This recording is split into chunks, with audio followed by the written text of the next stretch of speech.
Hello everyone, আমার channel টুকিটাকিতে তোমাদের সবাইকে ওয়েলকাম। তো আমি ব্লগটা একদম সকাল সকালই শুরু করেছি। আমার কিন্তু স্নান দান সব কমপ্লিট। তো আমি স্নান দান করে পুজোর থালা বাসন নিয়ে বসে পড়েছি। এগুলোতে আমি একটু তেঁতুল ঘষে নিচ্ছিলাম। তোমরা তো জানো যে তেঁতুল দিলে কাঁসা পিতলের বাসন কীরকম পরিষ্কার হয়, তো সেই জন্য আমি একটু তেঁতুল ঘষে নিচ্ছিলাম। আর দেখো, এই ফুল গাছটা আমি আর ভাই দুজন মিলে লাগিয়েছিলাম। কত সুন্দর দুটো ফুল ফুটেছে। আমার কিন্তু খুব প্রিয় এই ফুল গাছটা। তো এই যে তেঁতুল ঘষা হয়ে গেলে আমি সার্ফ বলতে সাবান আর দিয়ে মেজে নিচ্ছিলাম বাসনগুলো। আর দেখো কত চকচক করছে, আমি সেটাই দেখাচ্ছিলাম এখানে। তো আজকে যেহেতু বৃহস্পতিবার, সেই জন্য আমাদের সব বাসন কোসনই মাজতে হয়।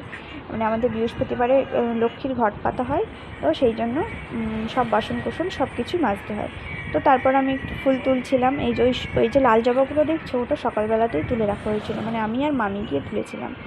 আর এই দুটো ফুল ফুটেছিল, তোমরা তো আগেই দেখলে। তার থেকে একটা ফুল তুলে নিয়েছি পুজো দেবো বলে।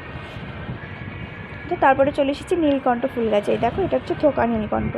আমি দানাগুলো এনে লাগিয়েছিলাম, কিন্তু কোথায় লাগিয়েছিলাম সেটা মনে ছিল না। তো এইখানেই দেখি গাছ হয়েছে। তারপর চলে গিয়েছিলাম দুর্ব তুলতে। বৃহস্পতিবারে লক্ষ্মীর পুজো দেবো, দুর্ব তুলব না সেটা কখনো হয় বলো তো? আর আমি এই জন্য নাইটি ঝাইটি গুটিয়ে বসেছিলাম, কারণ আমার প্রচণ্ড জোকের ভয় করে। আর আমাদের এইটা একটু জোক আছেও, সেই জন্য আমি একটু সাবধানে নাইটি উঁচু করেও তাই হচ্ছে দুব্বা তুলছিলাম। তারপরে গিয়েছিলাম মামিদের বাড়ি, কারণ আমি সাদা ফুল তোলা হয়নি, মানে টগর ফুল। তো সেই টগর ফুল আনতেই গিয়েছিলাম, আর বেলপাতা নিয়ে চলে এসেছি। আর দেখো, পুজো দিতে বসলেই আমার একটা ভাইপো, মানে বৌদির ছেলে, দাদার ছেলে, এসে একটা জামা দিয়ে গেছে গোপু সোনাকে। তো জামাটা আমি পরের দিনকে গোপালকে পরাবো। তোমাদেরকে পরের ব্লগে দেখাবো আমি গোপু সোনাকে জামাটা পরিয়ে কীরকম লাগছে। তো তারপর আমি প্রদীপ জ্বালিয়ে ঘটে সিঁদুর দিয়ে জল দিয়ে ঘরটা বসে আমি এখানে হচ্ছে ফুলগুলো সাজিয়ে নিচ্ছিলাম। আর আমার কিন্তু মানে সাজিয়ে গুছিয়ে পুজো দিতে আমি খুব ভালোবাসি। যদিও আমাদের ঠাকুর ঘরটা খুব একটা ভালো না, তবুও চেষ্টা করি গুছিয়ে গাছিয়ে পুজো দেওয়ার। আর আমার মানে অনেক ফুল হলে গুছিয়ে গাছিয়ে পুজো দিতে আমার খুব ভালো লাগে। আর আমি ঠাকুরঘর সাজাতে খুব পছন্দ করি। তো এই যে আমার গোছানো কমপ্লিট, মানে সাজানো গোছানো কমপ্লিট। এবার আমি ভোগ নিবেদন করেছি ঠাকুরকে। কলা ছিল, সেটাই 2 অর্ধেক করে দিয়েছিলাম। খেজুর, কাজু বাদাম, আর হচ্ছে ওটাকে কী বলে যেন, মনে হয় অ্যালমন্ড না কিছু একটা বলে, সেই বাদাম। তো এই যে আমার পুজো দেওয়া একদম কমপ্লিট। এবার আমি হচ্ছে তুলসীতলায় দিচ্ছিলাম জল। এটা আমার রোজগারেরই কাজ, মানে প্রত্যেক দিন স্নান করার পরে আমি তুলসীতলায় জল দিই আর সূর্যদেবকে প্রণাম করি। এটা আমার হচ্ছে প্রত্যেকবার, আমি এই বাড়ি থাকলেও করি আর আমার শ্বশুরবাড়ি থাকলেও আমি করি। তো পুজো টুজো দেওয়া হয়ে গেলে আমার পেয়েছিল খুব খিদে, তাই খেয়ে নিয়েছিলাম। রান্না হয়েছিল হচ্ছে কি একটা ভাজা, আমার ঠিক মনে নেই, আর ডিমের তরকারি।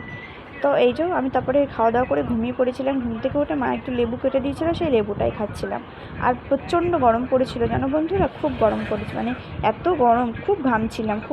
তাই ছাদে উঠেছিলাম। আর ছাদেই দেখো মা আর ভাই দুজন মিলে একটু ধানগুলো তুলছিল, মানে মেঘ করেছিল। অতিরিক্ত গরমের জন্য ভাবলাম কি বৃষ্টি হবে, মেঘ করেছিল। তারপরে বাবা গিয়েছিল মাঠে হচ্ছে তিলের গাছ আনতে, মানে আমাদের কাঠের জ্বালানিতে রান্না করে, তো তিলের গাছ দিয়ে হচ্ছে জ্বালানি করে, সেই জন্য এই দেখো ওই গাছগুলো।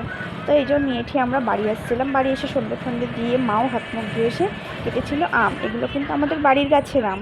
ওই আগের মিনি ব্লগে তোমরা তো দেখেছো আমরা গাছ থেকে আম পাড়ছিলাম, সেই আমগুলোই বাবা জাগ দিয়েছিলো, সেগুলোই পেকেছে। তো এই যে বাবাকে বললাম কি, বাবা তুমি একটু খেয়ে রিভিউ দাও। তো দেখো বাবা খেয়ে এই যে রিভিউ দিচ্ছিলো কীরকম করে। আর আমার বাবা খুব রসিক মানুষ, মানে খুব হাসাতে পছন্দ করে, আর এমন কথা বলে যে হাসতে বাধ্য। তাই জন্যই দেখো মা আর আমি হাসছিলাম। আর মা আটি খেতে খুব ভালোবাসে, সেই জন্য আটি খাচ্ছিলো। তো বন্ধুরা, আমার ব্লগটা কেমন লাগলো অবশ্যই জানিও। আর ভালো লাগলে লাইক কমেন্ট শেয়ার করো। দেখা হবে পরের ব্লগে। প্লিজ আমার চ্যানেলটা সাবস্ক্রাইব